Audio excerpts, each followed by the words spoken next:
الفضيحه اللي هي بتاعت اللاعب البرازيلي اللي جه، والاعلام الزملكاوي قال لك جايبينه بس ب 600 الف يورو، ويطلع النادي الاوكراني يكذب هذا الكلام ويقول لكم ان هو متباع في حاجه فضيحه مدويه، وان هو بمليون و800 الف يورو.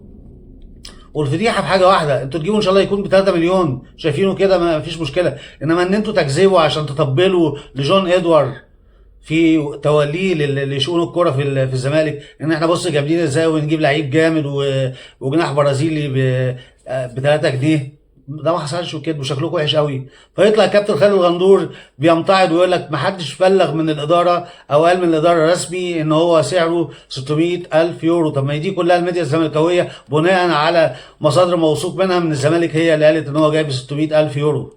وعلى نفس هذا المبدا برضه يا كابتن خالد الغندور، ليه بقى جبت منين واجزمت منين ان ان زيزو عقده في السنه مع الاهلي ب 100 و120 مليون في السنه؟ ده انت اللي قلت ببقك، مع ان الاهلي ما اعلنش، اداره الاهلي رسمي لم تعلن ان هو ب 100 ولا ب 120. انتوا بتتعاملوا بمزاجكم على حسب الاهواء.